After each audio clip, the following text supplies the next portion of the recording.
sun come up. Ganja smoking, we got rum in me cup. Bad gals wind up on the dance floor. All the gals wind up on the dance floor.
Hello everyone, and welcome to the show.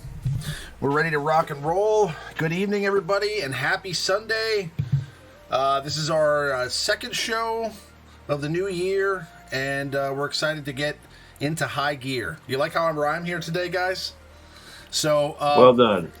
I know, it just comes to me, guys. It just comes to me, you know. It's just natural, you know. But we got a lot to talk about. There was a developer Q&A the other day, and they've announced new character. They've also announced some things about or what's going to be upcoming in 2020. They've also announced some things that we don't necessarily or aren't going to be able to necessarily look forward to that we thought we were kind of promised. So we'll talk about all that in a moment. But first, let's get started with our introductions. From the Operation Metaverse channel, longtime co-host, obviously, good old Maurice. How you doing, bud? What's up, guys? Doing well. How about you guys? Good, my friend. Good. I'm excited. And from the Boba's Alliance, we have the lovely Avinash. How you doing? I'm doing great. Thanks for having me. Of course. And from the Reality Skewed Gamers, RangerJ1999. How you doing, brother? 1999. Guten Tag. I just had the sexes with the Stick Rey. It was glorious. That's the first comment on the stream. Was Stick Rey? Question mark? Awesome, by the way. I find the way she handles her pole wonderful. She doesn't know how to handle a shaft. That's for sure. It's wonderful. I say, Stick Ray, show me how to handle this stick, and she's like, okay. I think you should do the entire show in this accent. By the way. Okay. Riemann, you're looking very pasty today, my little sniffer. You know who you remind me of? You remind me of. Do you remember that guy? Man, who is that guy with? Who's that guy that used to talk to me and Cheeky all the time? The guy that he loved the clones. He was from Germany or Austria. Masta? No, not Masta. Masta's from Not Canada. Masta. He's from Oh, Canada. that's right. But don't talk No, about the Canadians here. Oh, Master Hedge. Master Hedge, yes. Okay, Master I was Hedge. close. I was close. Hello, you guys. He had the exact same accent, basically. I want to play with Riemann's hedge. He's So if you could catch Master Hedge on the weekend after he'd been out for a little bit, he was quite entertaining. Yeah. That's I Master bet Hedge. he was. Master Hedge. Yeah, Master Hedge was a hoot. Yeah. Yeah. Continue on with your little hace show. close. Yeah, he said that me and Cheeky should move out to a cabin in the middle of the prairie and just make babies and live stream all day long. That's what he said. That's what he Oh said. my. Yeah, Okay. he was pretty heavy-handed with his comments. But I'll be glad to give you a heavy hand. he was a good man. He was a funny guy. So I don't even know if he still plays. Occasionally he pops back in and he sends me like a DM on Discord. And Master Hedge, if you're out there, say hi. Type a comment or something. So everybody, I hope everybody's doing all right. So let's dive into this dev Q&A. Let me pull it up here while we're talking. But I know we discussed this briefly on the... Well, not briefly. I mean, we discussed it heavily on the Jedi Academy stream. But what do you guys get from it? What do you guys think about the stuff that they said so far? I found the devs boring. I had them liquidated. I have no idea. I didn't even see it. Nobody's commented on it.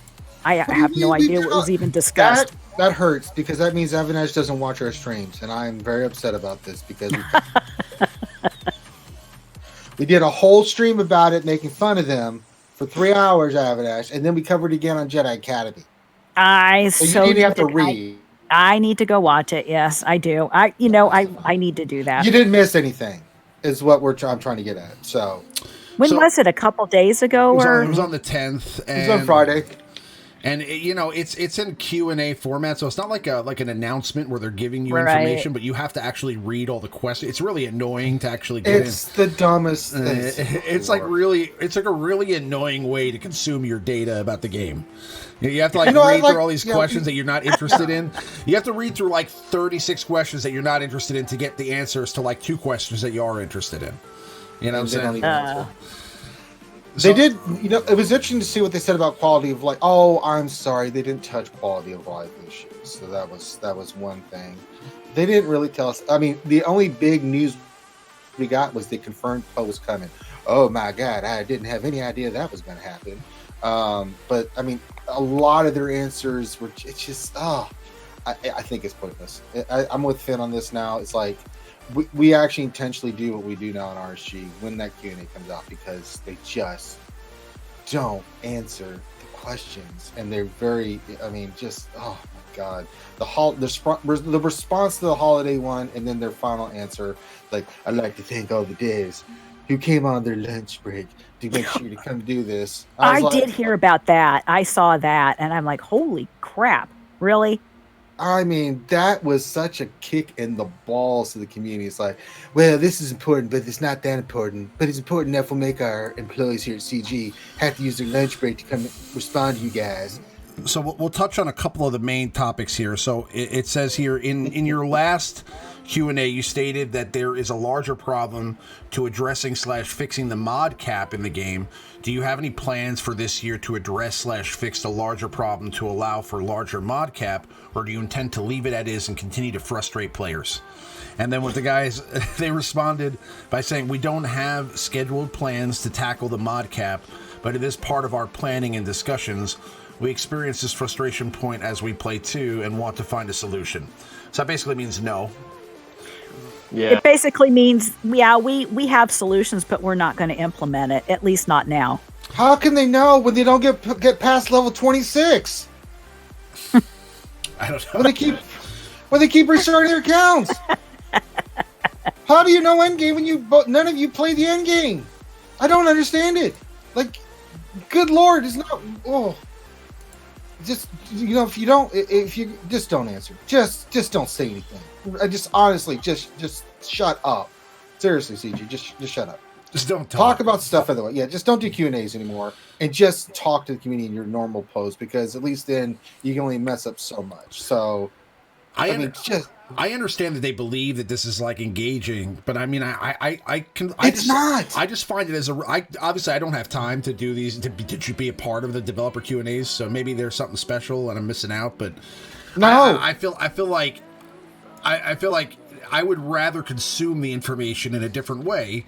And that's what's kind of porous about not having a Game Changer program anymore, is that they don't, we have to consume information like this now. So, really, it's just, I'm just waiting till the announcement drops, and then Onel T101 can post a video about it so I can find out what's going on with our game, which is ridiculous. Mm-hmm. Because he should just know about it in advance, which is what was going on before.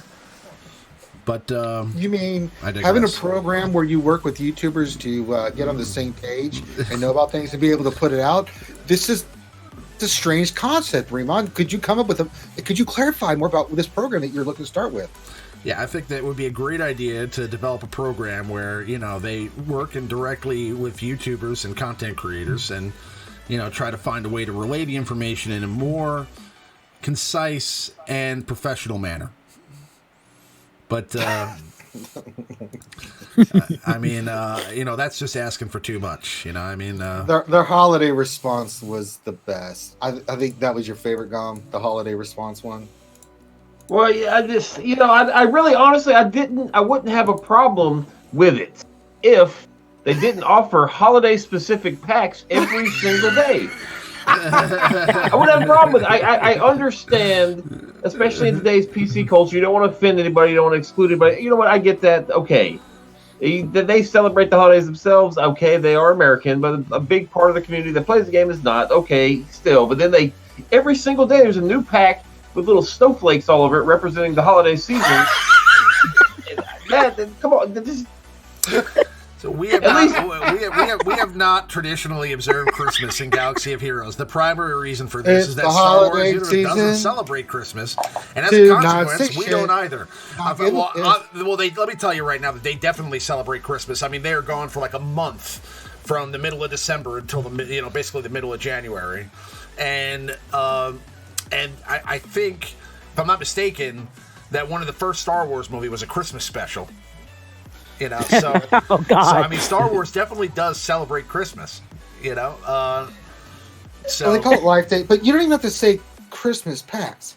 You could say Happy Holiday Season. Holiday packs. That's holiday season. Well, no matter what you're celebrating or not celebrating, So they contradict themselves by what good old Maurice said. It's like, well, we don't want to offend anybody, but here. Buy this pack for $89.99 and happy holidays. I mean, I don't expect any gifts from these guys. No, they don't have to, and I don't have a problem with that. But don't give that kind of response to it when you contradict yourself. Well, we discussed it on the show. The packs, the relic packs they offered for the holiday bundle were the worst value of all the relic packs to date.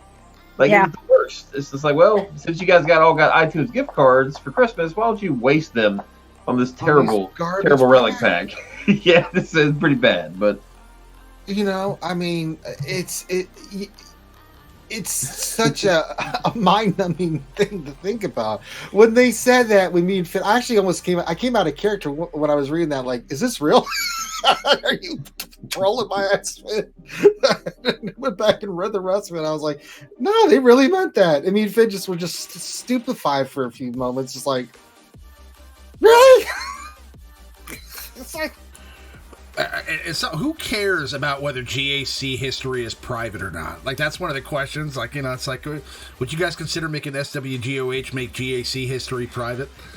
Why would you want to hide your GAC history? I mean, who cares? I am also convinced that they are hiring people to ask our questions. There is not that many people interested in that art that much, or they're just picking them, or there's some kind of goddamn conspiracies going on. Because again, the art questions came out of the woodwork, and I'm just sitting there going, "Who are these people?" Art quest, really? Second stream in a row where art has been the prevalent thing. There was a question, even though the opening of the game has changed. Someone asked about Qui-Gon Jinn's length of his lightsaber. Like 2019 called and said, "We want your question back." Who cares? Oh wow! Who came up with that? Wow! It's like, who gives up? You know? Yes. And they chose that question to respond to. Yes, With everything else going on in the game, the length of Qui-Gon Jinn's lightsaber was more pressing than the bugs and other shit going on in this game. I was just gonna say that. I was just gonna say, man, yeah. I'm sure they probably didn't address a lot of that buggy stuff and glitchy stuff, did they? Well, they gave one where like, we already responded to see our previous response. Like, F you! What the hell? That's your response? It's still happening. Maybe an update, you know? So it says, when it comes to crystal income, do you have any specific realistic insights on when you'll shift the entire focus from squad/fleet arena? So what does that mean exactly? It says, no, we go back and forth on this a lot in the office about what it means to switch them. Does it turn off forever at all levels? Is there a level where it switches off? How do we distribute crystals effectively across the bands in different tiers? It's a tricky question, and we haven't had the dedicated time and space to evaluate it. Personally, I hope we can do it in the next couple of months, but time will tell.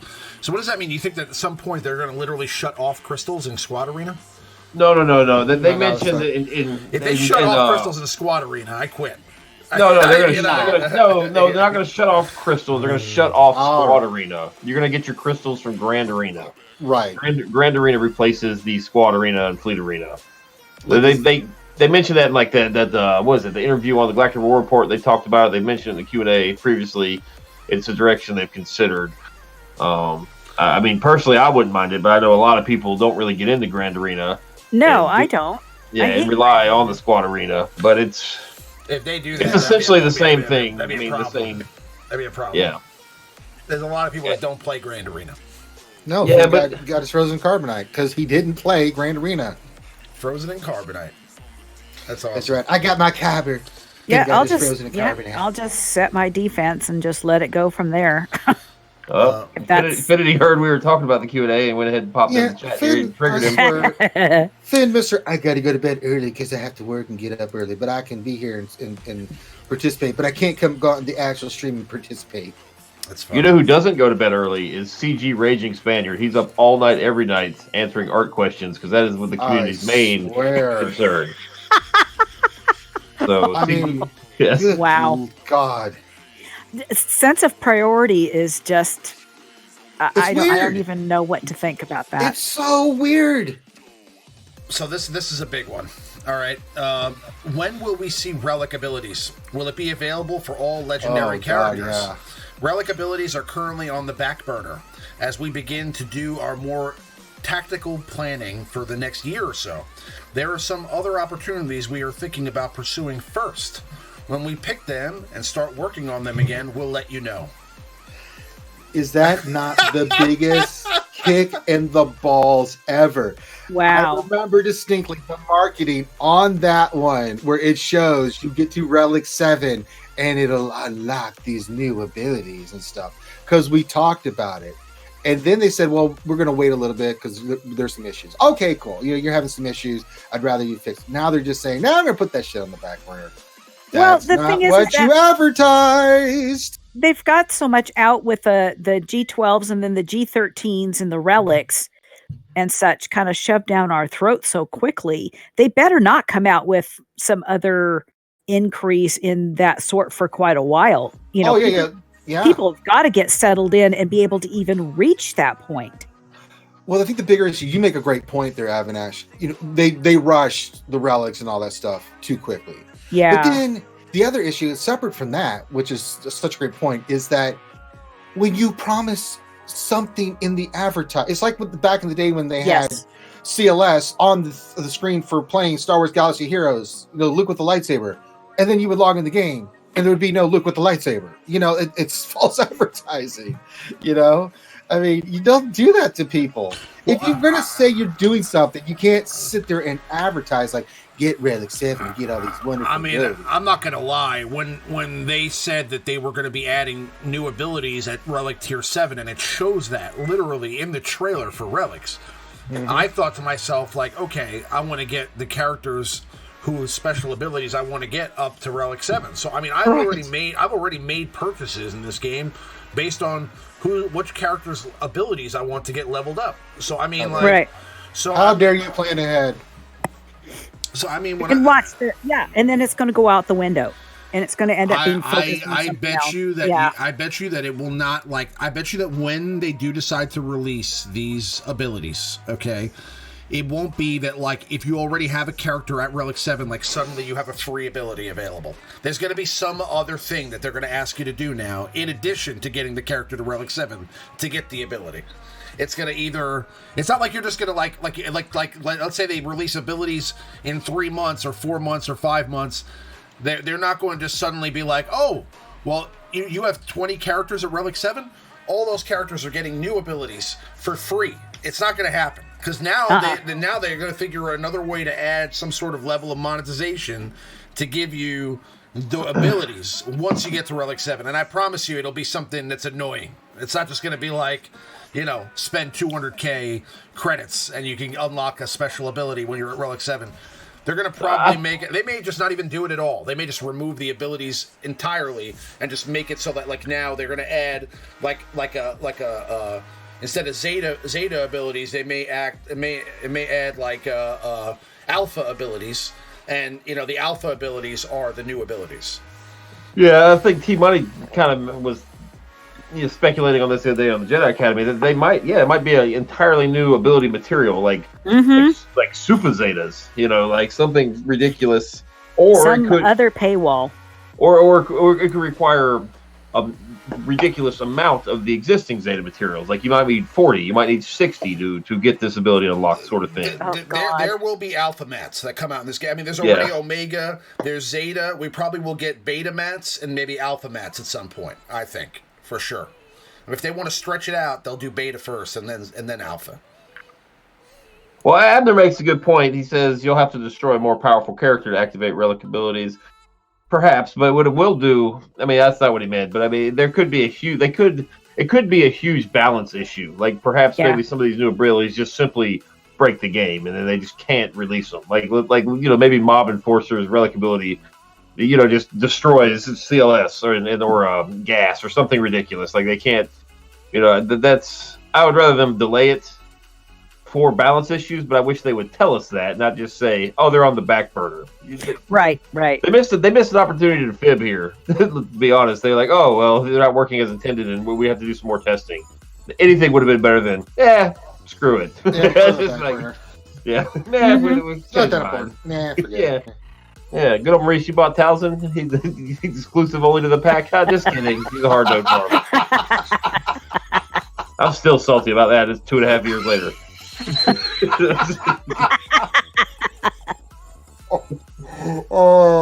That's so ridiculous. It wouldn't be. It's just. It's all you can do is laugh.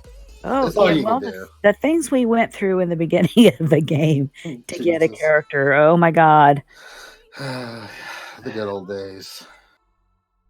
And now a time for good old day reflection.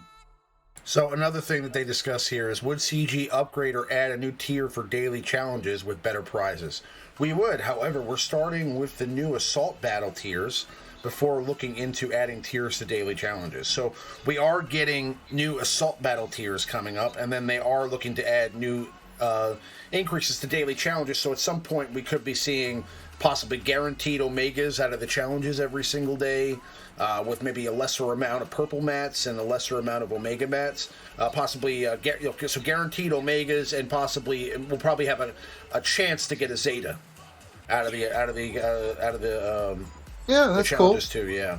This was This is one of the positives from that. I think that's cool. Maybe another way of getting Zetas, maybe getting some additional, just chances that some of this Gear 12 More plus gear. yeah. Yeah. That's Yeah, always a I've positive. been suggesting adding like new nodes on the challenges and a new tier and some of the other stuff for ages, because we're at a point now where any of the pretty much most of the rewards that we get are too low a level for us. The higher tiered stuff, there's just not enough resources to be able to acquire, and we need new tiers of whatever challenges and whatever other modes that we get.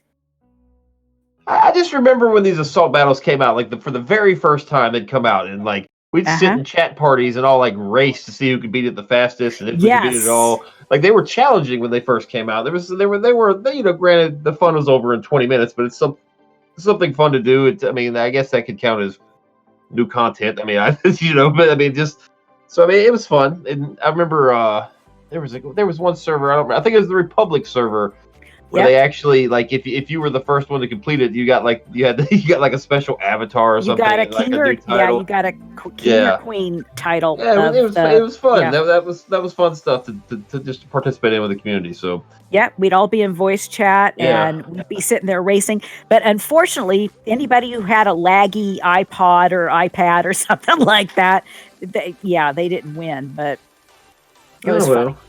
Oh, who cares? But it was a lot of fun because we were just racing to the end. So the next one is, are we going to get General Poe Dameron? And Top Hat says yes. There's another Poe. Another Poe is coming to the game. We will have more to say soon. So let's pull up our OG Poe here, just for shits and giggles, and. Let's see, Poe. There we go. So, what do you guys think about Poe, and what do you think the new Poe will be? I mean, do you think he will be... I mean, obviously he's going to be Resistance. I mean, do you think he'll be a tank? I hope not, because I got, in Territory Wars, I faced a full Relic 7 Jedi Training Rey team with the new Finn. Oh, if there's another tank, oh man, that's going to be trouble. That character... is a nightmare of a character to play against. Nothing but just like, you got Poe, you got Jedi Training Rey, you got the old Finn. Like, Jedi Training Rey and the old Finn you kind of view as damage dealers, but they're technically tanks.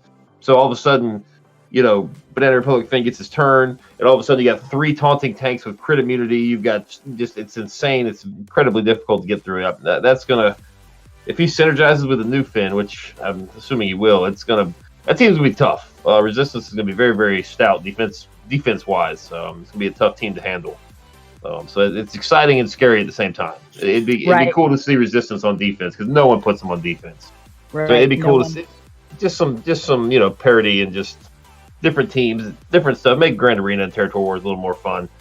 Get different teams to face and stuff. So I'm looking forward to it. It'll be a marquee character at the very least. So I mean, we're not gonna have him for months and months and months, but something to look forward to, I guess.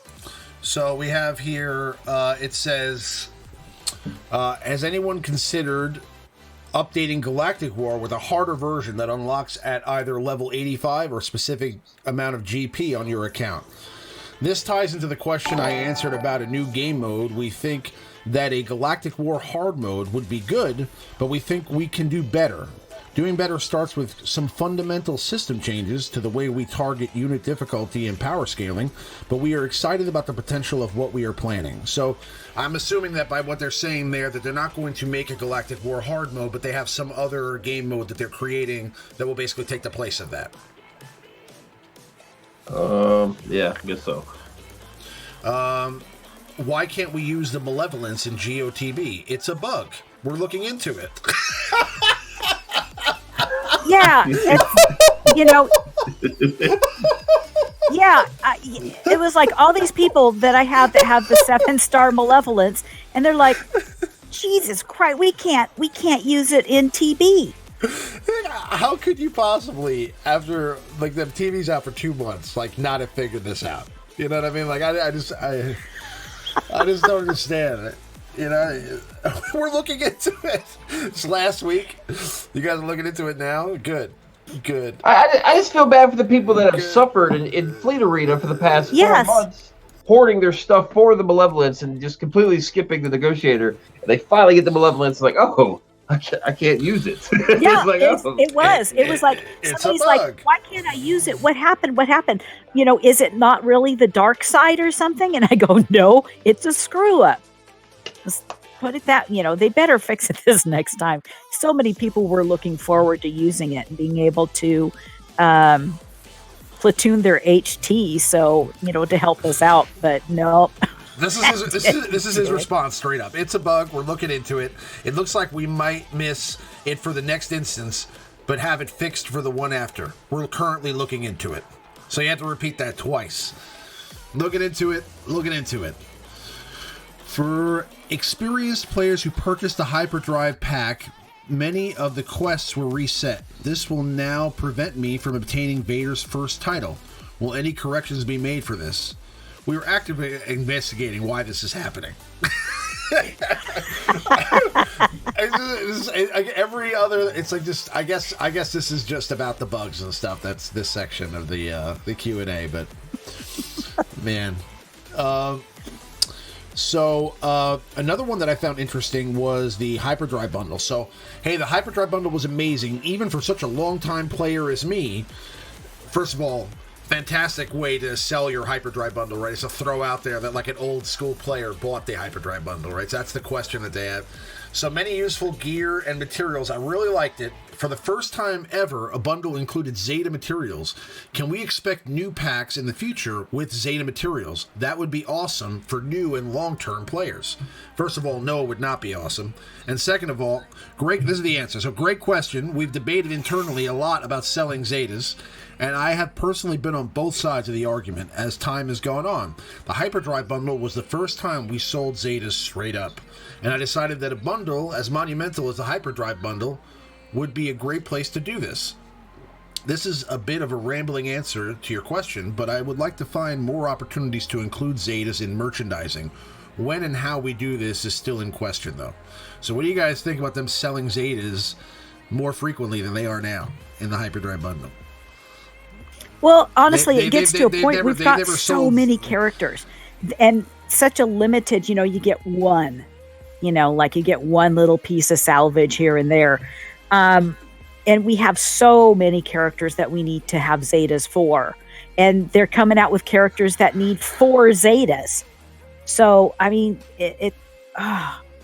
there's just got to be more resources to be able to get it. I'm not saying, you know, double it or triple it or whatever, but there just needs to be more opportunities for people to be able to get it. It's frustrating. We got a donation from how do I pronounce this? You said there's a special way to say this, right, Ranger? It's Jasabian? Jasabian. Thank you very much. He says, good stream tonight. Thanks for keeping on, guys, with a thumbs up. Thank you very much for the donation, and I appreciate you being part of the chat here and contributing to the chat. Problem is we keep saying next time. Yeah, you're right. Yeah, I mean, I'm hoping that they reconsider some things. I mean, I personally like that. I personally like that they're trying to, answer questions that we have, and they're trying to, I guess, target specifically what people's concerns are. I'm assuming that that's the reason for the Q&A in the first place. The problem is that, again, when it comes to communication as a company, okay, there's certain ways to do that on a regular basis that kind of prevent people from going mad in the first place, right? Like, I mean, for example, I said this on the Jedi Academy stream on the weekend, is, I deal with customers, and, if a customer buys a product from you and then they're waiting for you to either deliver that product or install that product in their home, during the process of the waiting period while you're ordering their materials or waiting for the scheduled date to do their install, you can preemptively avoid customers getting upset with you by giving them some sort of a call to just say, hey, what's going on? Just wanted to give you a call because we're thinking about you. You know, we have your stuff on order. We're going to be in touch over the next couple weeks to make sure that we're going to be able to, you know, schedule a date to come in and install that for you. So I just wanted to give you a call just to let you know, hey, we're thinking about you. And you know, I really don't have anything to tell you, but I just wanted to say, hey. And I think that would go a long way in this game. And I'm not, and in a lot of games, I'm saying that even if the developers don't have an answer, sometimes just coming out and saying, listen, we don't have an answer for that, but we are working on it. And or honestly, guys, you know, we know that you know, the game's been a little stale. Just wanted to come out and, you know, touch base with you guys and let you guys know that, you know, we are, you know, totally thinking about this right now, and it's on all of our minds, and we're trying the best that we can to bring some new things and exciting things in the next couple of months. So just, you know, hold tight, and, you know, hope everybody's excited for what's coming up in 2020. Or, you know, there's you can have somebody who, and that's a horrible comment, by the way, what I just said, but I'm saying you can totally sit down for an hour and put together a nice paragraph to send out to the community once a week that kind of addresses people's concerns about things, you know, and you know, I mean, it doesn't have to be in a Q&A format. You can do these periodically, but in between that, you know, sometimes it's nice to just reach out and say, hey. And I think that goes a long way, if that makes any sense. I don't know. It does. It does. That's what you call providing customer service and keeping in contact with the customer. And that's something that's totally necessary with CG and the player. The problem, guys, is you're all making sense. Knock that shit off, because this is not sorry. what we come to make sense, right? The unacceptable behavior from you guys for actually talking logical and coming up with good solutions. I won't stand for it. It's the silence that's deafening. You know, at the end of the day, I think that when companies try to just hide and then pop out with a solution, with like a rapid fire answers and rapid fire solutions for something that's been going on for a while, I feel like, you know, it's not the right way to handle it. You know, you could prevent. People get angrier and angrier and angrier over time, and that's what causes people to rage quit or to just get upset and cancel their orders with you, or get refunds and things like that. And the way to avoid that stuff is to just straight up, you know, just straight up be transparent. You know what I mean? And I think that in this day and age, I understand, like, you know, in 99 and 2000 and, you know, going into, you know, the earlier part of the century here, you know, it was different. You know, there wasn't as much of an online medium where people could go on and share their thoughts with other players or other customers, right? But these days, okay, every company is out, you know, in the public eye. Okay, so there's a Google, you know, there's a Google reviews for Star Wars Galaxy of Heroes. There's, you know, Android reviews. There's Apple Store reviews. There's, you know, there's customer reviews for, you know, EA and Capital Games. And what I'm saying is that anybody who wants to make purchases with you or is interested in doing business with you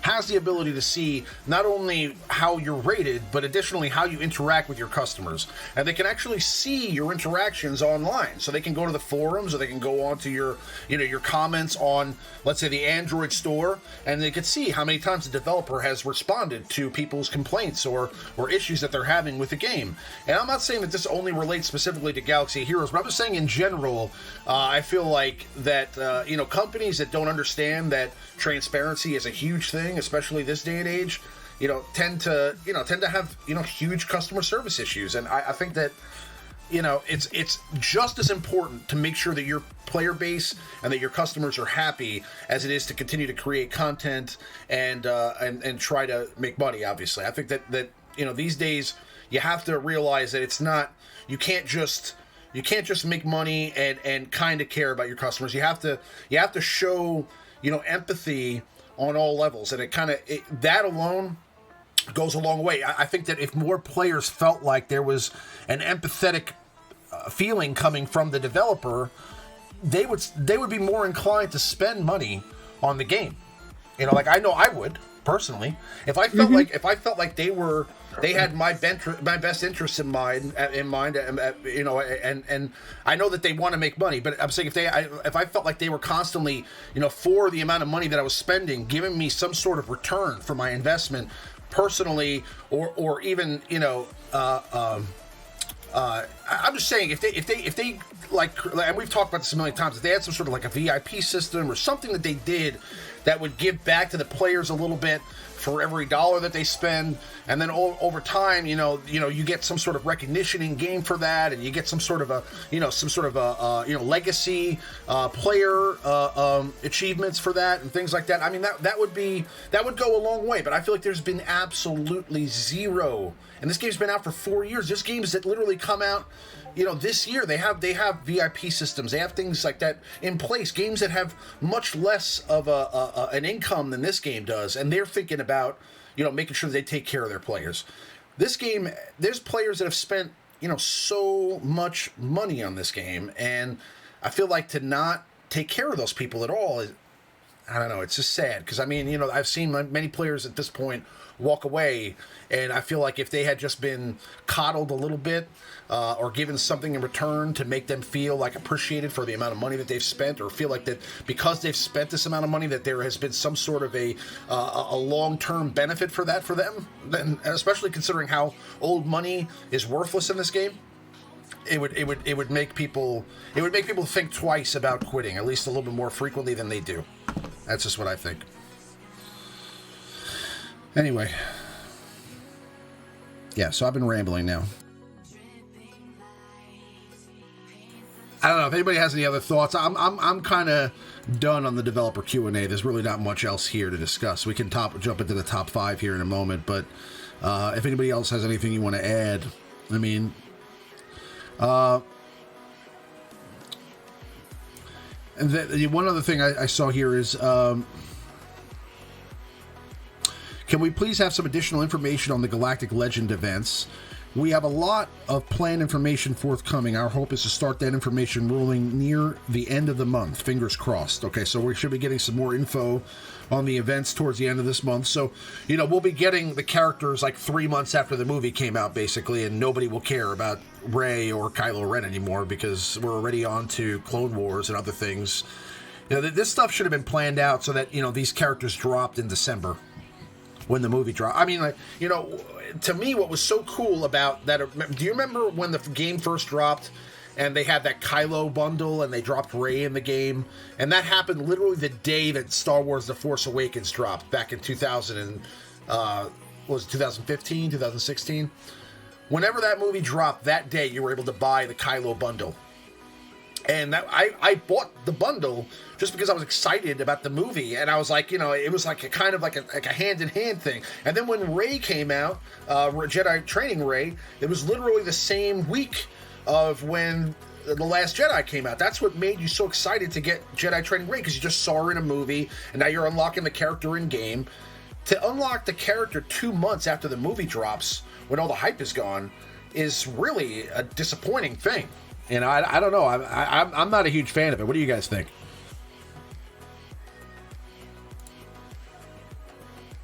Can you guys hear me? Hello?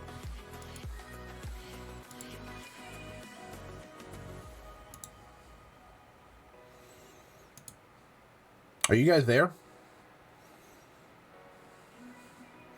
Hello?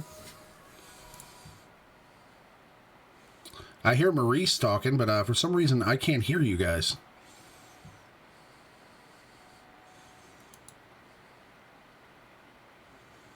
They're muted? Okay, hold on a second. Can you guys hear me? Okay. Okay, so I'm good. They got disconnected. You guys can all hear me though? Give me a yes if you guys can hear me.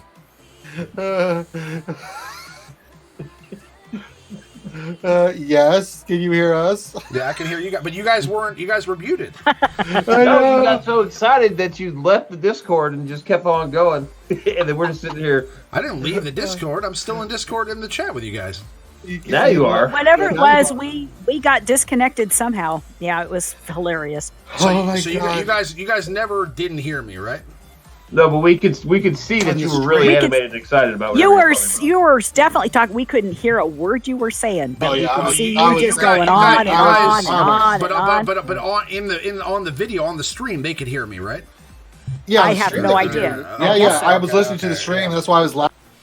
All right. I was like seeing your blue smooth, so I was doing Kermit the Frog voice as you were talking. I was like sitting there, I was like, guys, am I what I have to say really that horrible? I mean, like I understand why you guys aren't sharing your thoughts. I was like, anybody else want to share their thoughts about it? And I'm just looking at you guys. You kept going. I know, that's exactly what we were saying. Maurice, what are your thoughts about this? How about Abby, Ranger?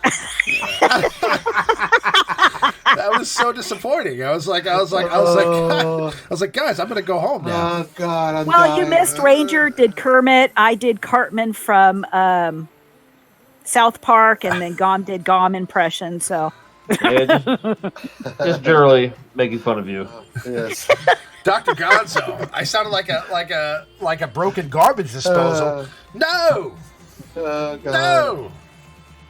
But yeah, as you were talking, I could see you listening. I'm like, I wonder if he just can't hear us. So I started talking like Kermit, like you were doing your rant. Well, it was Jason BM wanted you to talk like Kermit. So, well, I'm and then sorry. we thought Remon dropped and we were still on. So I wasn't sure who was on and who wasn't. Listen, periodically I go on a rant, and that's what I do. Okay, and that's what you did. I have been doing that for a long time. Let me do Kermit for Jason. So, hi ho, Kermit the Frog here from the Alliance live stream with Remon and good old Maurice. And today's letter is brought to you today is the letter F for fail because Remon has his head up his ass trying to figure out how to use audio stuff. Yeah!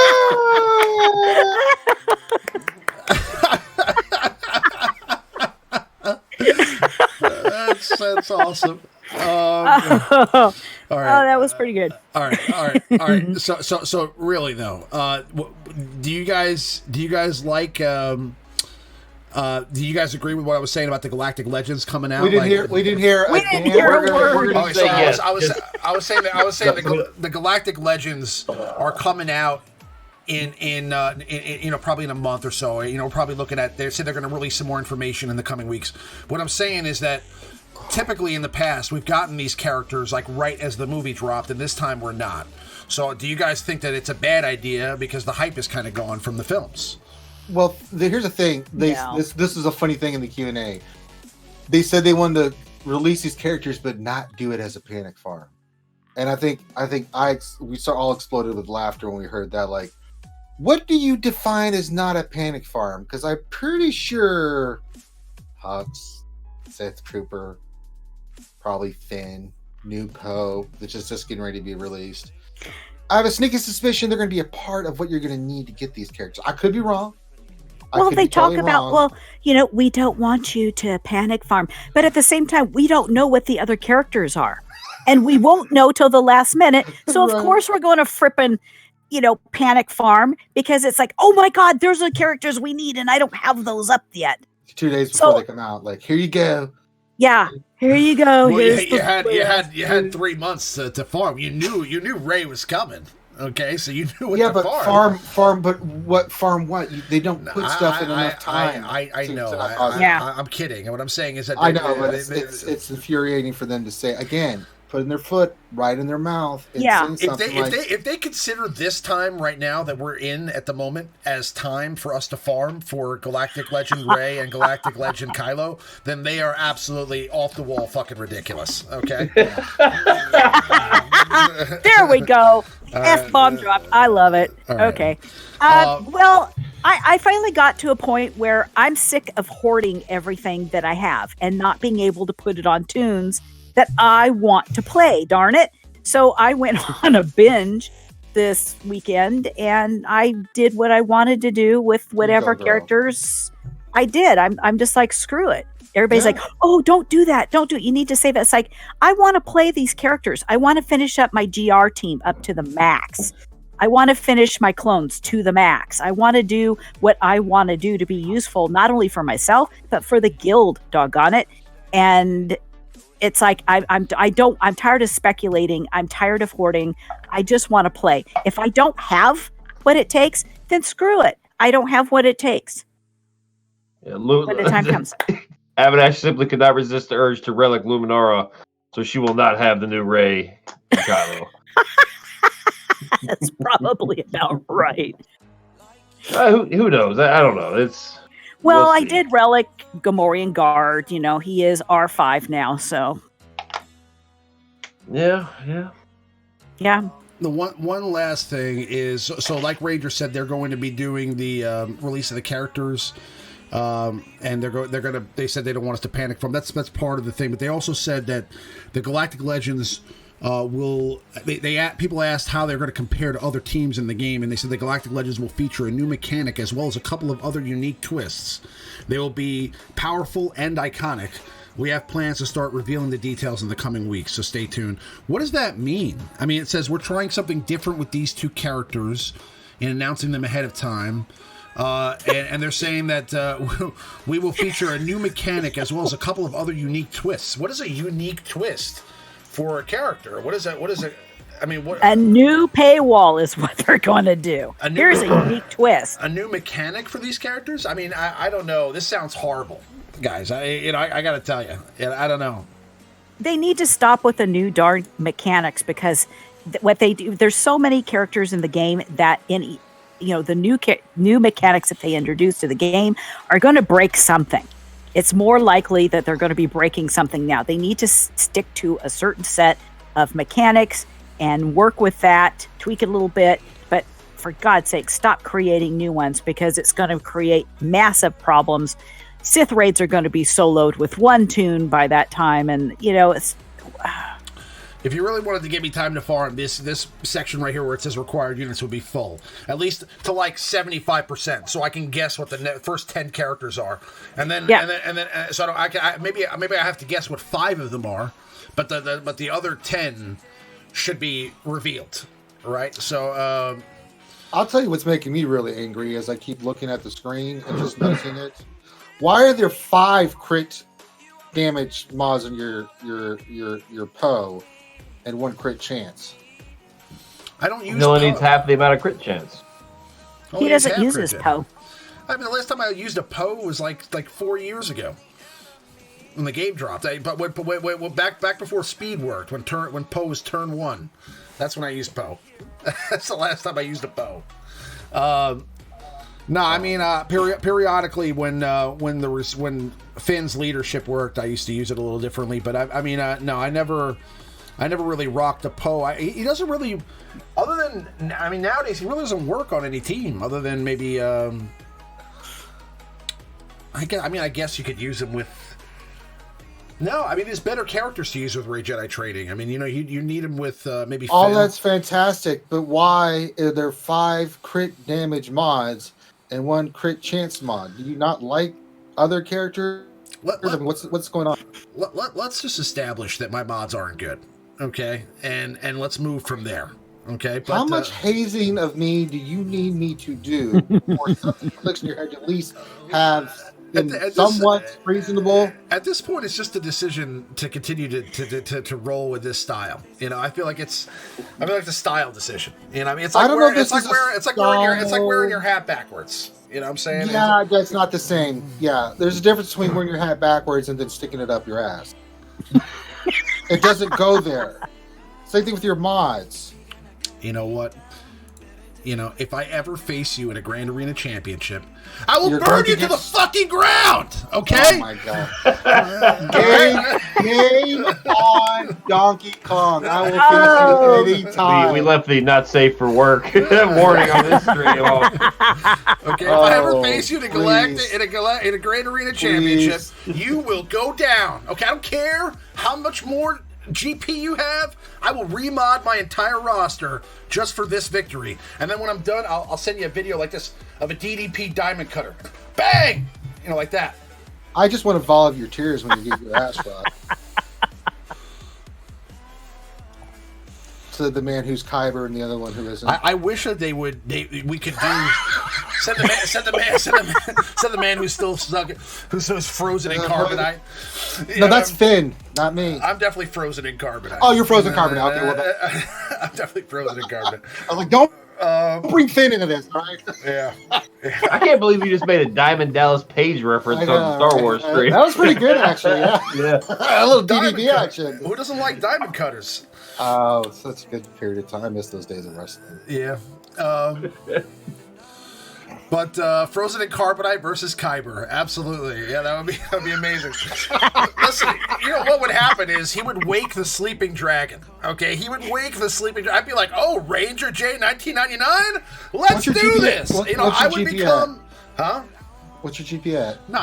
Nothing. It's not even possible for us to face each other. No, we're close. What's your GP at? I'm way lower than you. I'm at 4.8 million 4.8 million what? GP. Like 4.8 what? There's other numbers besides 4.8. Okay, I'm at 4,825,641. Okay, so I'm just 180,000 ahead of you. What's your character GP? My character GP is 2.887 million. 2,887,470. So really, you need about 100,000 GP, and that's not that hard to do with character GP. And if I just modded up my roster, I'd be right up. You think? I'd be You right. think? I'd be right up your ass, bro. You if think I just that might modded my roster. Well, I'd be anytime right- you want to get off the scrub bench, come put your mods on right and come play with the big boys. I could try. You know what I'm saying? Listen, there was a time in this game, okay, when I used to be pretty good. When I used to be pretty good, all right? But you know what? I more play for fun. Okay? It's more about it's not about, but I play competitively, okay? So I know what it's like to play competitively. But listen, you do. You know, sometimes you know, you can still talk to Michael Jordan about playing basketball, even though he doesn't play basketball anymore. Okay, you can still talk about it. All right, that's the way it is. You know, I mean, you can talk about like Vince Carter used to be a very competitive basketball player. Now he's a role player. I'm a role player now. I'm on the bench. Okay, Sure. but you know what? Okay. I'm still a very experienced veteran. All right, I'm an experienced veteran. I know what I'm talking about, but I'm not out there on the front lines. I'm not a rookie anymore. Okay, I'm not a rookie anymore. Sure. All right, Ranger. I'm experienced. I'm like a 13-year veteran in the league. Okay. Okay. Well, DJ said that you can use Skycrack's account. Ramon Van Exel. Yes.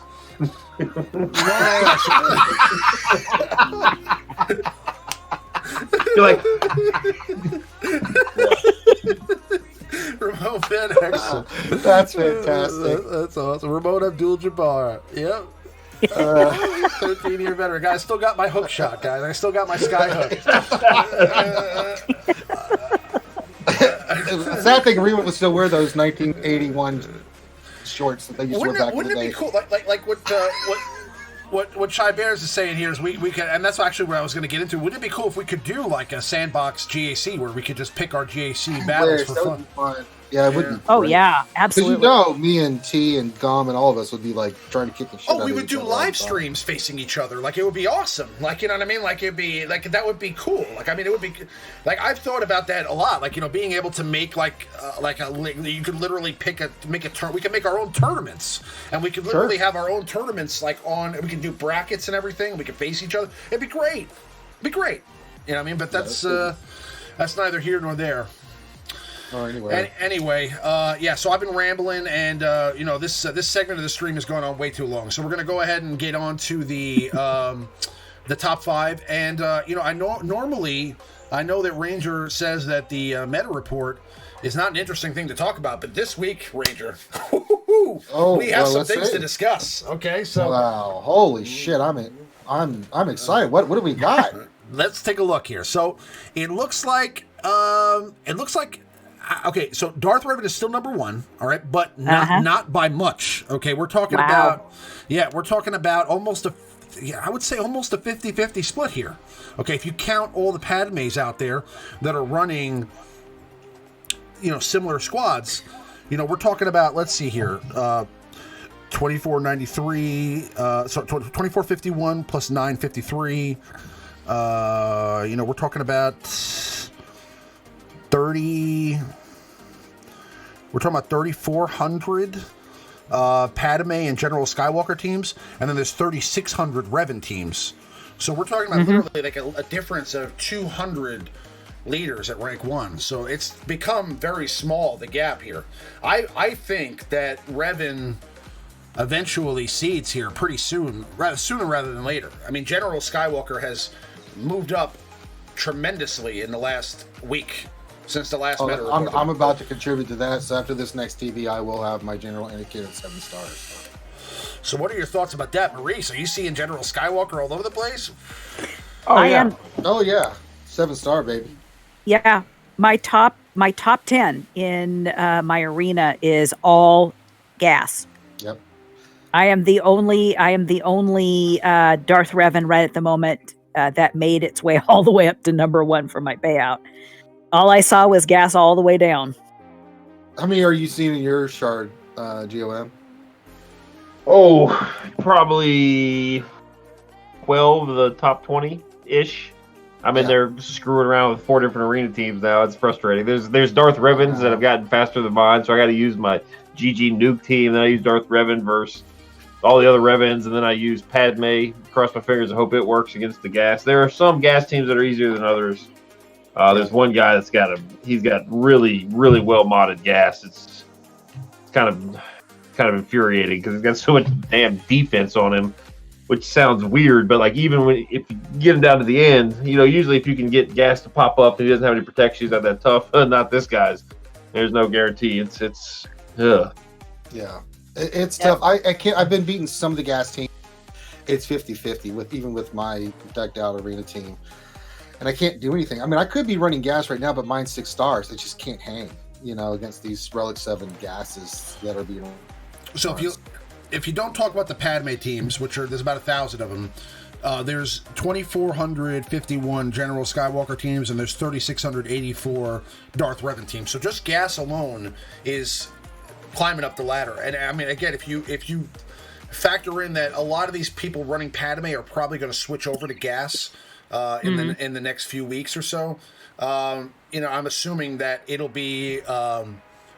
It could be pretty close coming in I'd say 3 weeks from now, gas may overtake the leaderboard. And I mean, maybe there's not enough gases out there. I don't know, but I feel like the momentum could slow down at some point, because obviously not everybody unlocked gas this time around. But right, it looks like there was enough out there to make a huge dent in the meta. So this is like the first time the meta report has been interesting in freaking months. So we need to That's true. Discuss it. Yeah, I mean, but it actually gets even more interesting when we move along to the top 10 squad members at rank 1. So it looks like Rex and Echo and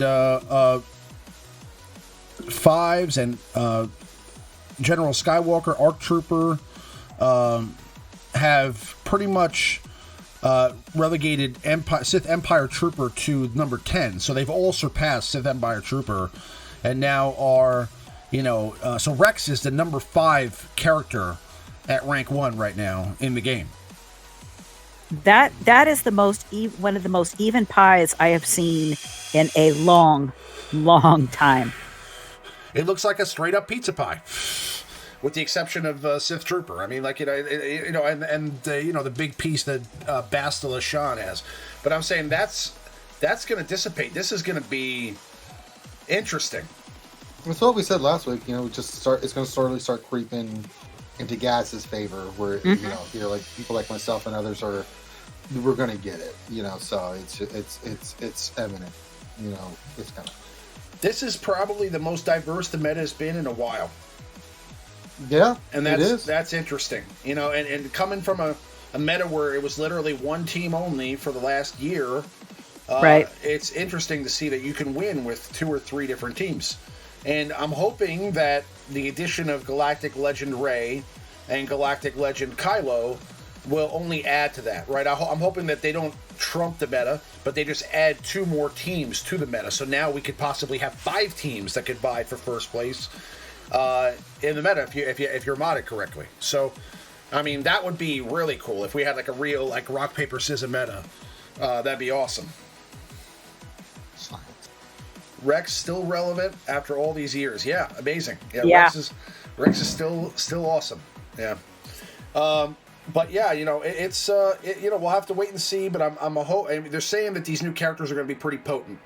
So I'm assuming that they're not just going to release a Galactic Legend Kylo and a Galactic Legend Rey that require 15 characters each to unlock, and probably have some paywall behind them that's going to make them. Nobody's going to go after them if they're whack. You know what I'm saying? So Right. So they have to be somewhat meta. Yeah, I mean, otherwise they're not going to make money on them. So I'm assuming that they're going to probably make it that way. I mean, maybe they've just listened to the cries about the meta being dominated by one team for so long that they want to kind of move into more of a diverse meta, and that'd be interesting. That'd be interesting. But it means less money for them, right? Because if one team doesn't dominate the meta, then you can survive with just having gas, or you can survive without having the new shiny toy, right? Which goes against their whole model. Because their model is about chasing the new shiny toy, otherwise you can't get crystals. So it's like, I don't know. Fred Weasley says the game is dying. Warrior saw it and jumped at the right time. I don't think it's dying as much as they need to kind of refocus their objectives. It could. This is going to be a telltale year, because profit-wise, this company is still making a fortune. It's coming from somewhere, and we don't have the financials to really break it down and stuff like that. So until we start seeing mass exodus, or we start seeing certain things and the way they communicate and what's being released and all this other stuff, then we'll see. I mean, a lot of older players have quit. I will agree with Fred on this 100%. Warrior and a lot of older players, Krakens and stuff, have left the game. But I gotta tell you, man, the new blood coming in here, man, lots of new people, and they're spending money, and they're keeping the ball rolling. I mean, every day there are new people picking up Star Wars Galaxy of Heroes, and you know what? It's because of the constant Star Wars content dropping out there. They're finding out through different ways about this game. Some people are just becoming of age where they actually start to like games like this. Some people are just getting into this because their dad just introduced them to Star Wars, or whatever. There's constantly new players coming into the game, new whales coming into the game. So even though some of these players that you recognize, big name players like Warrior, etc., they're kind of hanging up their cleats. There are other up and coming YouTubers too that are just starting now to make content, and they've got 1,000 subscribers or 900 subscribers, and they're starting to make content about the game. And there's a whole new wave of players coming. So I mean, some of the content creators that you know and love may eventually fade out of the game, and then you'll see new ones come along. And they're already talking about. So it doesn't. I thought that they were just going to drop this game at some point and create Star Wars Galaxy of Heroes 2, but it looks like they're trying to figure out some way, kind of like Fortnite did, to re-up on the graphics a little bit by maybe making the game by maybe creating. Shifting the engine that the game uses to an engine called Unity, and it's actually the same engine that Hollow Knight uses. So I know that they use that engine because it's expansive. Like, you continue to add to that engine, and there's no limits with that. So I think that maybe they're going to create some way to update the graphics without necessarily having to create a new game, right? So you don't have to start from scratch with a new inventory and all that stuff. They're going to try to make it so that they can, kind of revamp the game with new updated graphics for 2020, 2021 at some point. That'd be pretty interesting to see, too. Yeah, we'll see. Yeah.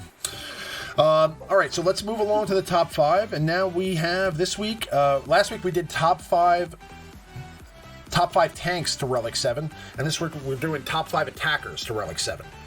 So, who do we have at number 5, Maurice? You guys aren't gonna like this list at all, but I don't care.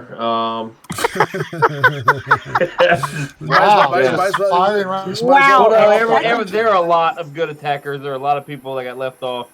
One I know Aberdeen's gonna be upset about. What's number 5? Wait, what's the list? What's the list? We didn't get. What's the top 5 list? Top 5 attackers to Relic 7. Top 5 attackers. Okay, Relic 7. Relic 7. Relic 7. Not just best characters, but Relic 7. Okay.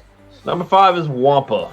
Wampa is number 5. Ooh. Yes, Wampa is number 5. He gets his mastery is probably not the best. Armor penetration, accuracy, although accuracy does kind of counter a lot of the, evasion, such as Asajj Ventress and other annoying characters that get evasion on their mastery. But it's just his overall stats, big damage boosts in terms of health and damage. The health is very important because once he does his Wampa Wampa Slam and the Icebreaker, if you will, that the AoE Daze move, he generates protection up for himself, which is determined by the amount of health he has.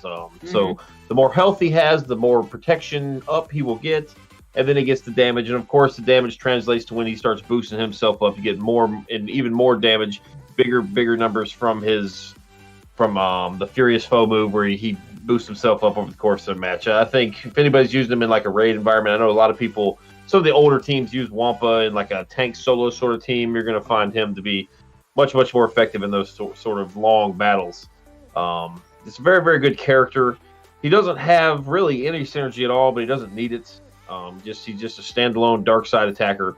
But his relic does turn him into, for lack of a better term, monster. He's a very good one to consider doing, just for all around gameplay, all sorts of game modes, raids, TB. Very good. I love how they couldn't think of any relic for Wampa, so they just gave you his claw. That literally his hand is the relic.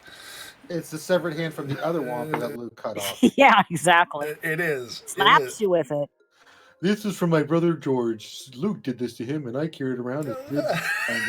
It's the Wampa's hand from Empire Strikes Back. I sleep with it. I use it to brush my teeth. I scratch my ass with it.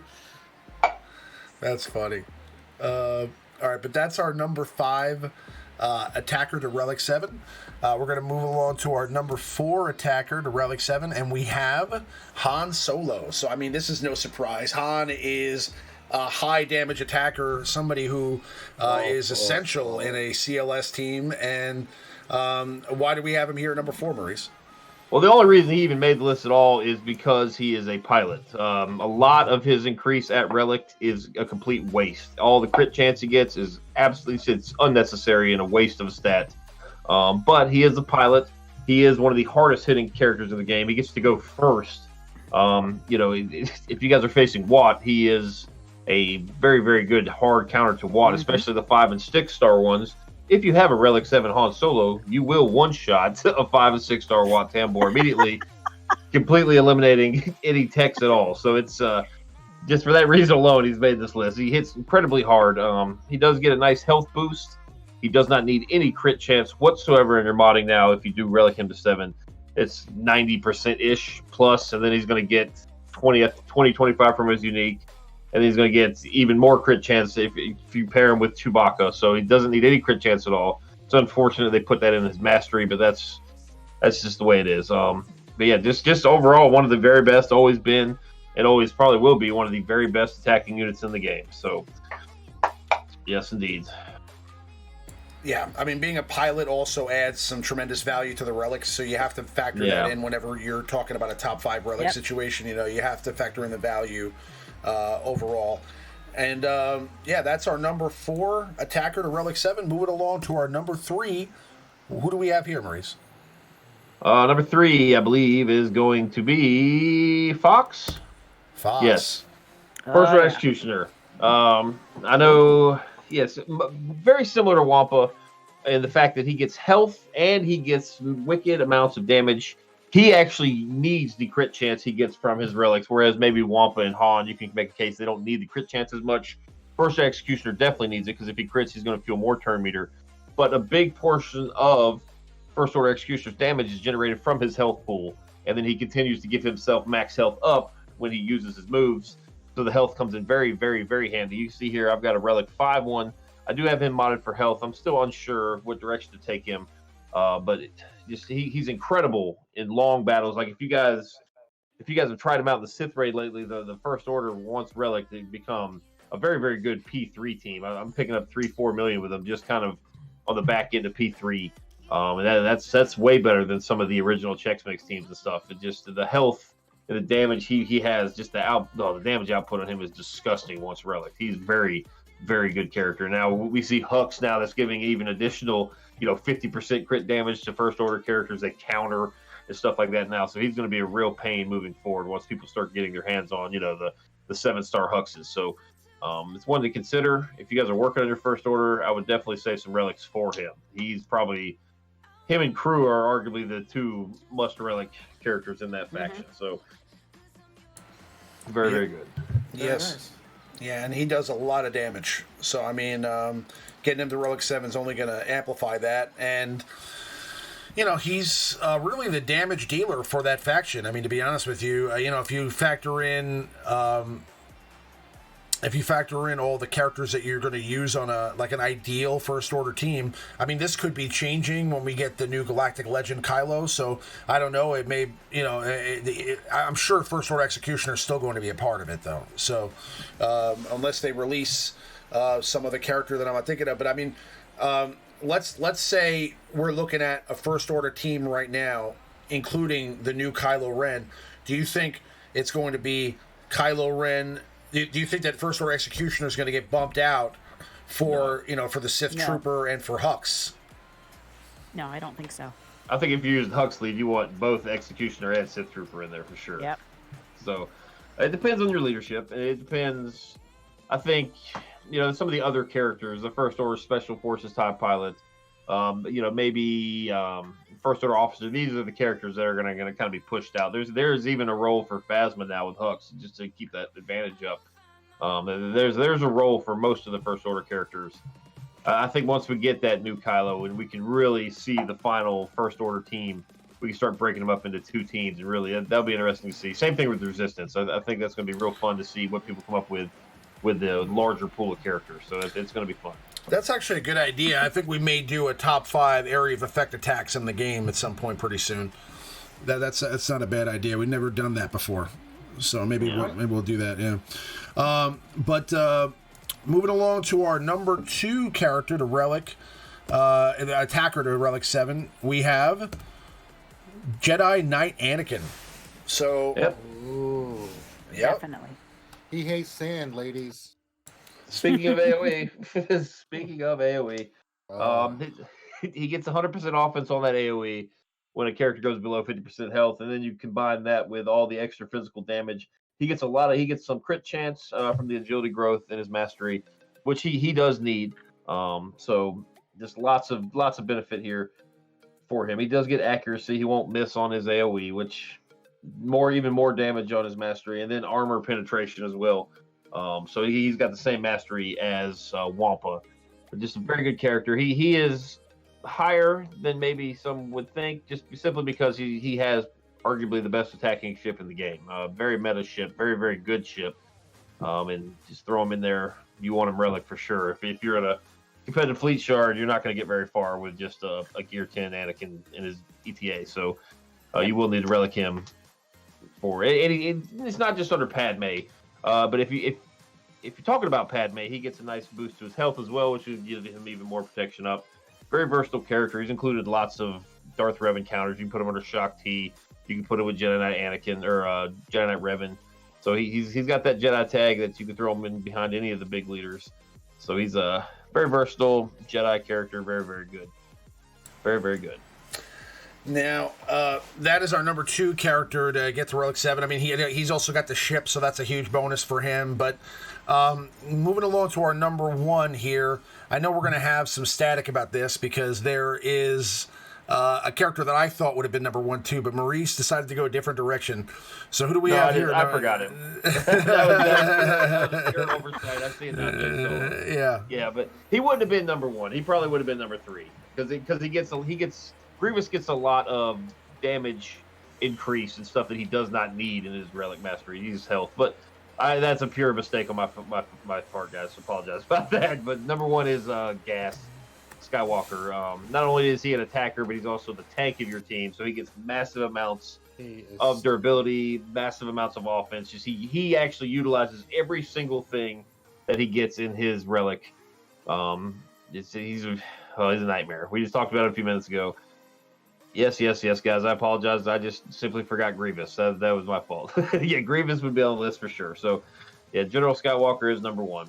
If you guys have faced any Relic 7 General Skywalkers in your arena, you know why he is number 1. He is the best team. We saw in the meta report. He's climbing quickly. It's because people are starting to relic him. He is a nightmare. Very, very high damage dealing, taunting attacker. So it's yeah. Relic 7 General Skywalker could wipe you out. You know what I mean? So I definitely see the value there. Now you have to look at the value versus ships, right? So I still think that the number 1 regular squad arena character probably still trumps a character that is pretty good, but also is a top tier ship character. So I think that I still think that Gas would be ahead of General Grievous as well. I agree with that. And Grievous probably would have been number 2. I probably would put him number 2 just because of the health. That's where he would have gone. So push everybody back one. Yeah. Wappa would have got cut. Yeah. Gas is pretty good. Now, honorable mention is Sith Trooper. Bang. Yes. The new Sith Trooper. For those that don't know, he has the absolute number 1 highest damage modifier on his basic attack of 300%. His basic attack does 300% of his physical offense. And so the higher you relic him, the harder that's going to hit. He's an assisting character. He attacks out of turn all the time. And he does insane amounts of damage. If you guys have not faced a Relic 7 Sith Trooper, you need to go ahead and get ready and be terrified of him because he blows Anakin out of the water. You kill somebody and Sith Trooper gets that turn, AoEs you, night. You're done. Your whole team's dead. This character is going to be a very, very big problem once people get their hands on him. He's incredibly overpowered.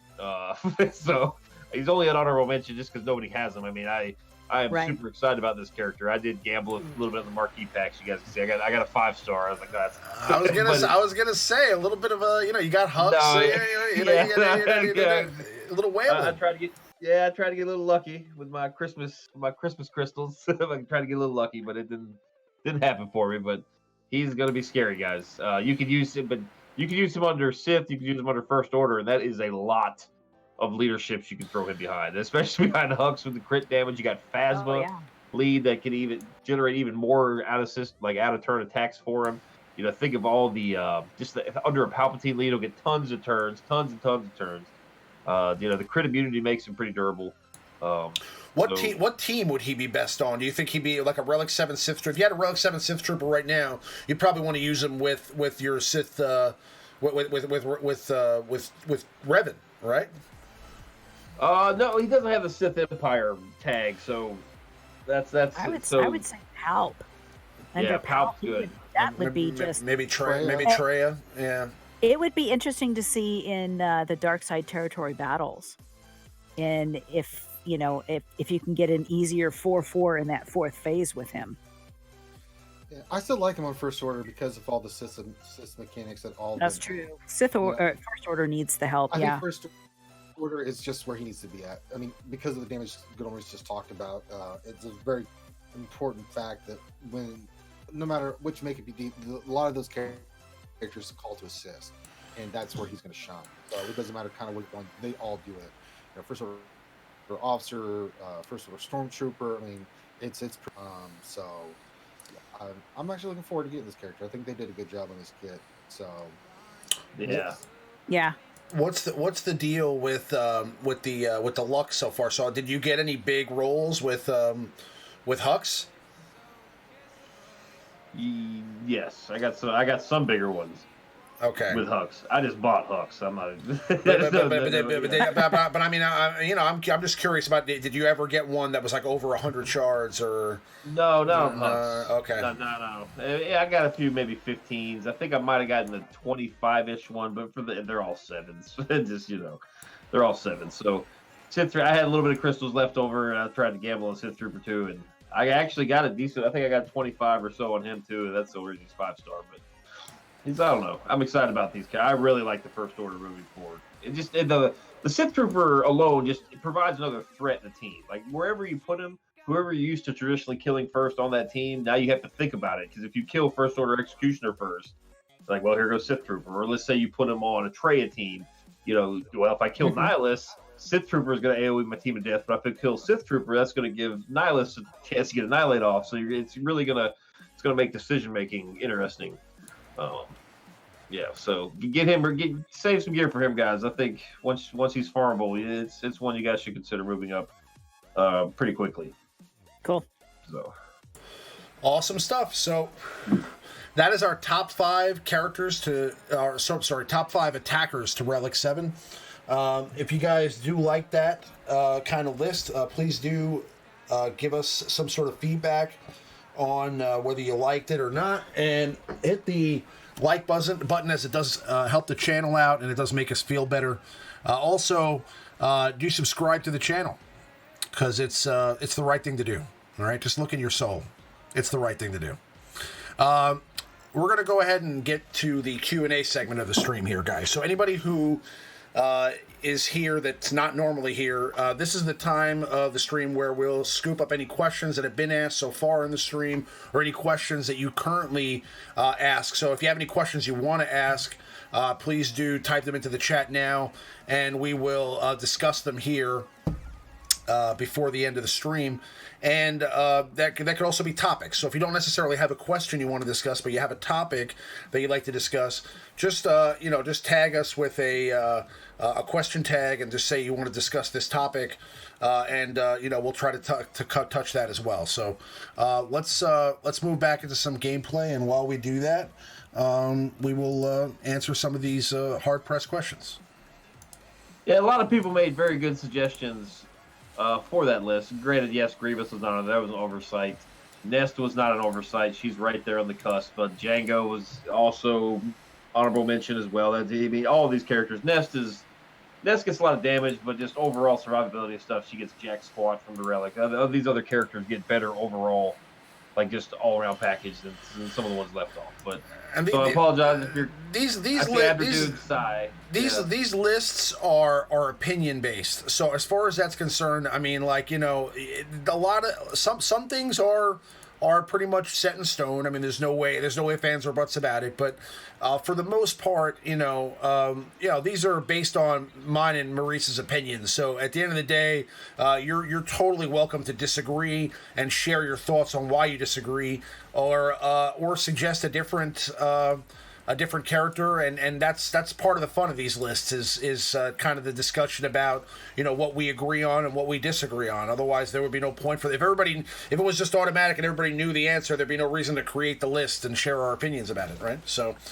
Yeah, Michael Yinch actually made he said Ezra, and Ezra is actually, in terms of bang for your buck, in terms of overall character improvement, he's one of the very, very best relics in the game. He's just not as key a character as some of these other ones. His Relic is very, very good in terms of just how much it amps him up. So that was a good suggestion as well. Okay, so let's see. Well, since this came in just now, Abner Dune, how long is appropriate for Pros or Mandalore? The Rise of Skywalker or Mandalorian spoilers. Ramona's done it every week, so the day the movie comes out. So becomes appropriate. None of you guys are wasting your ally points on these prestige here, right? Because this is like ridiculous. I mean, the value there is just retarded. I did. God, really? Oh God, I didn't even. Oh prestige. man, it's by accident. 150K. It's yeah, bad. You're right. The value. You can literally get the old fat finger move. You can literally get 10 for a couple of Squad Arena. I know they got me there. They got me good. I wasn't even paying attention. I just clicked it. They're just trying to get you to spend them as quick as possible, so that you don't realize that. And then you have none, and then a month from now they're going to be like, tournaments are back, ally tokens count again. Yeah, they got me. I'm about to be more conscious of that. You pointing that out, I'm a little embarrassed now that I bought that. I bought it once too, and then I realized I was like 150K. I accidentally clicked it, and I was like, damn it, I'm never doing that again. Yeah, it's like when you do player and buy those green ability mats with your Cantina tokens. You're just like, oh, whoops. All right. We got another one coming in here. I've got some back questions, but I'll read these here before I lose them. Ray Rock says, I know CG said they will not add any more CW ships to the game, but do you think they will Add another SEP ship to help the malevolence do better on defense. Never say never. Yeah. Never. Don't trust anything that CG says. They If said they'll we never will add. never do this or we'll never do that. Don't believe them at all.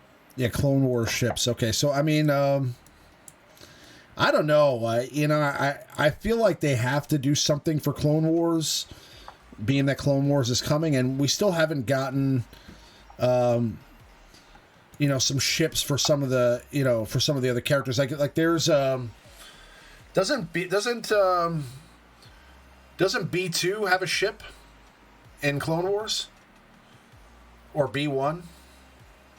Well, there's tons of ships in Clone Wars we don't have. There's tons. Yeah. I thought for sure Saj was going to get hers. I thought she would get one. I thought that was going to be right with them levels. I think you're right, though. I don't think they're going to touch on it. They've already said they're going to stay in this final trilogy for a while. So I'd be shocked, though, a few months after that cartoon was released, the new series, if we don't get some stuff to maybe hype it up. Just like we'll probably get some Mandalorian stuff at some point. For sure. Probably get a few. Yeah, we'll probably get a few more of the characters and ships from the new movie as well. So, which, yeah, I actually saw the new movie finally, so you don't have to worry about spoiling it for me yet. So, Yeah.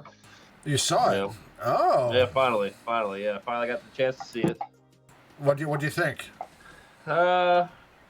Neither impressed nor disappointed. Just kind of meh. Okay. Kind of meh. It kind of just seemed to, it just ended.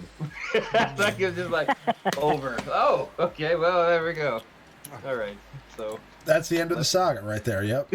oh, okay. So I have more questions now than ever. So okay, great. I mean, I don't consider it as bad. Like I like the movie. Don't get me wrong, but I don't consider it like anywhere on the same playing field as, like, let's say, the end of Game of Thrones, because I hated the end of Game of Thrones.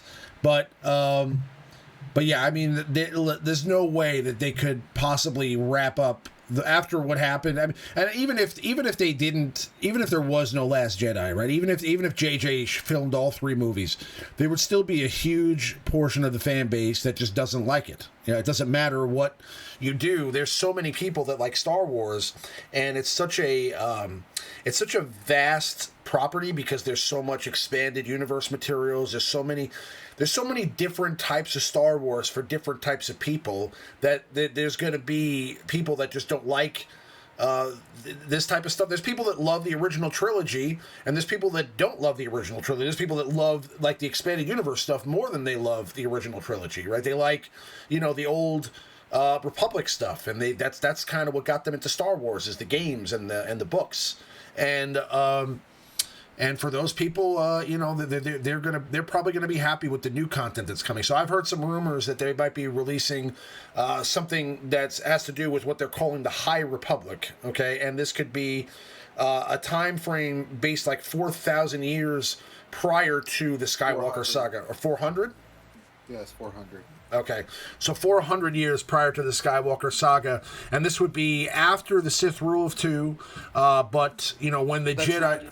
Yeah, but none of the Darth Bane stuff is of the books is canon. No, but Yoda did state in the Clone Wars that Bane was the creator of the Sith rule of 2, so that is canon. So, but the whole story of Darth Bane and stuff, and I mean, Disney can do anything, so it could. Yeah. I'm interested to see what they do with it, because we know Yoda will be the only character that'll be new, so it gives them a chance to introduce whole new characters and stuff like that. So, I think it was a smart move.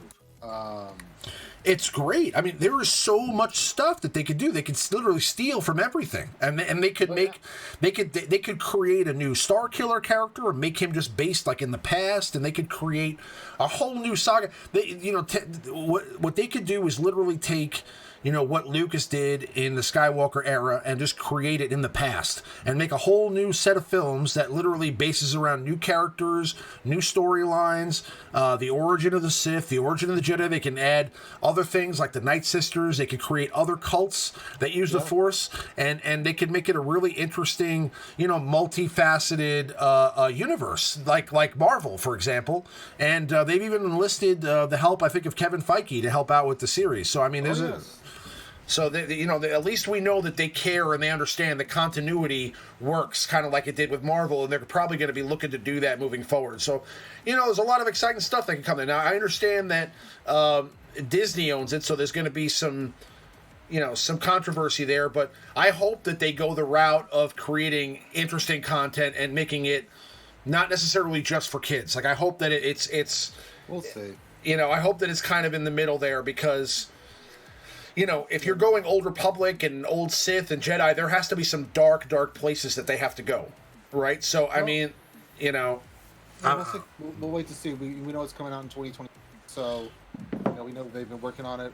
We'll see what happens. We got 2-3 year wait before the movie comes out. I heard that they're going to introduce us to the time period in a video game first. So we're actually going to get a video game that releases that actually brings us into that time period, and it's like the first piece of canon material about that time period, and then they're going to release the movies after that. So could be interesting. Yeah, I mean, not everything has to be in the Skywalker time fight. I mean, there's so many things that have occurred there that obviously they have to watch what they do in order to not step on eggshells and make sure that they break any rules of the existing universe. But if they go back 400 years or 1,000 years, they can do whatever they want. They can literally just start from a clean slate. Sure.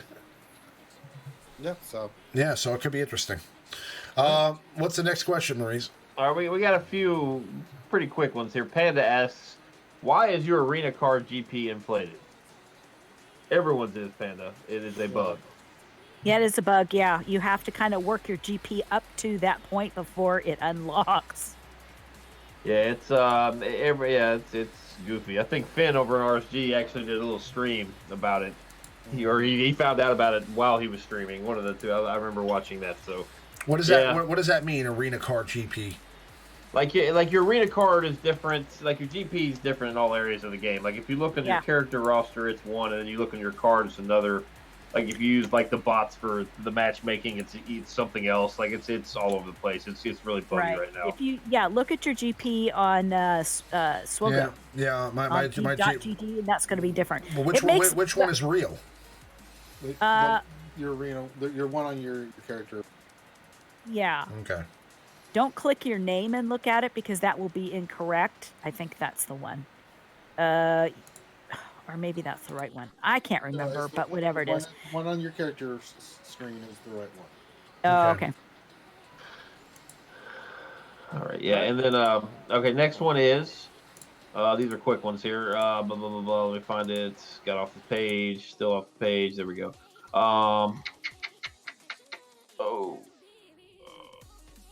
That was last week. Something. Oh yes. Drew Dog asks, both Zetas a Wampa or just the one? I just have corner beast. I never did the other one. Yeah, I don't think that was worth it either. It's just all it is just adding healing immunity to his attack that can just be cleansed. I only have the one. Yeah. There was another one about Sith Trooper putting the Sith Trooper Thomas Willingham Zeta. Yeah, Thomas Willingham. That's a yes to Sith Trooper Zeta. Once you get them developed and ready to use, absolutely. Yes. Yeah, absolutely. Yeah. If you guys start to gear him, go ahead and just assign a Zeta to him because that's going to be one of the better ones I think in the game eventually. Let's see. Here's one for the whole panel here from Mark Garnett. Question for everyone on the panel: if you can only choose one to add to the game and the other is never added, what would you rather have from the Mandalorian? Mando himself or Baby Yoda? I guess as a character. I want Mando. Yeah. I think I would want Mando as much as I love Baby Yoda. I would want Mando. I would want Baby Yoda. There we go. Yeah. And you know why? Because I am, I love the Force, and I love I love I love the Yoda species, and I think that they're very interesting to me, and I want to know more, and I hope that they dive into that in some way, shape, or form that's satisfactory, and I hope that Baby Yoda kind of grows into being an actual, actually able to fend for himself, like at some point. I hope that as the show progresses, so does Baby Yoda's character, and he becomes like a younger. I hope it's not like another 50 years before he's able to jump and carry a weapon. But we'll see. Somebody says Mando or Apollo Creed. I don't really get that. Apollo Creed is Apollo. Yeah. That's the character. I mean, that's the actor who plays the Right. the character Mando. I forget. Oh, okay. The Valley dude. Yeah. Apollo Creed, man. That's Apollo Yeah. Creed. Apollo Creed. Yeah. Yes. The Rocky series, yeah. We got how do you mod your gas from RFJ1998TX? Well, if he's under 7, much protection as possible, meaning speed. If he's above 7-star in Relic, put as much offense on there with protection and enjoy life, because he, oh my god, he is a nightmare. I mean, I really can't stress you guys how ridiculous he is at Relic 7.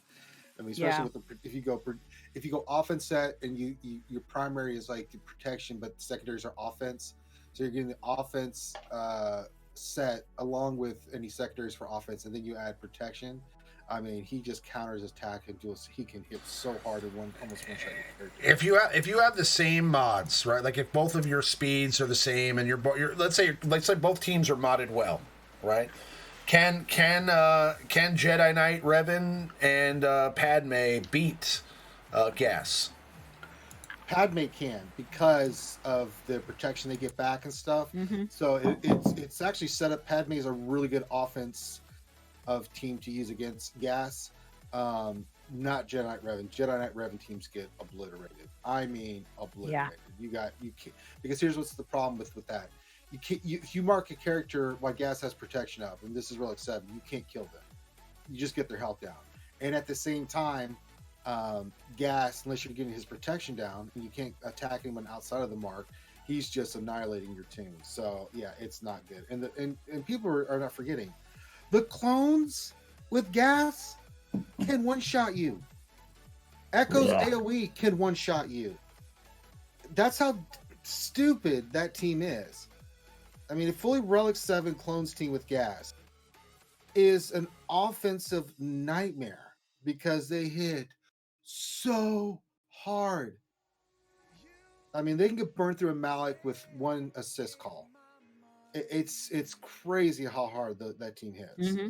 Stupid. So yeah, Padme can, because Padme, because of the assist and stuff, they're getting that protection stuff out, right? So Padme's a great counter. The other ones, Darth Revan's can do it. You have to time your abilities right and try to control and manipulate the team. It can be done, but any other team, Jedi Revan's going to get trashed. Well, just you definitely. I would just run just crit damage set on them. I don't think the secondary set really matters as much the set itself as it does the secondary stats on it. Like if I guess a lot depends on your Rex. If you have one of the fastest Rex on your shard, you could probably get away with a crit damage triangle and maybe an offense cross or arrow. Sure. If you have a slower Rex, then you're probably going to want protection primaries on him. Probably a crit damage triangle regardless, but then maybe throw a protection cross. He doesn't need to be that fast. Especially, you can actually have him go slower, the slowest on your team. He'll still get a turn. Just make him a little bit slower than everybody else to try to. Gas speed is important, but it's not that important. Yeah. I mean, because he's gonna counter, and you can't put debuffs on him, so you can't stop him from countering. And if Rex goes first, you're just trying to get that Rex first so he can get his thing off and start one-shotting. Yep. Yeah. So yeah, I guess it depends on your Rex. Fast Rex, more offense. Slow Rex, more protection. Crit damage set for sure. Yeah. Let's see. I think that's about it on the questions. I think there was one more here I might have missed. No, I think that's no, we got that one, didn't we? Didn't we do another step ship? Yeah, we got that one. That's the Sith Trooper. Yeah, we got that one. Yeah, I think that was it, guys. Yeah, that's it. All right. All right, guys. Well, if that's the case, we're going to go ahead and wrap it up here. We've been streaming for almost 2 hours now, so I think it's time to go ahead and call it a stream. I appreciate everybody coming out and sharing their thoughts, and also Carl Weathers, by the way, is the name of Apollo Creed. Yeah, I couldn't think of the actor's name. Yeah. And we could get Teenage Mutant Ninja Yoda. They're calling Little Yoda. So that'd be cool. Yes, I want to see Baby Yoda basically force lift up the entire other side of the team and just drop them on their heads. That would be an excellent AoE attack. But all right, so what we're gonna do is we're gonna go ahead and pimp everybody's stuff. So what's going on with Operation Metaverse this week, Maurice?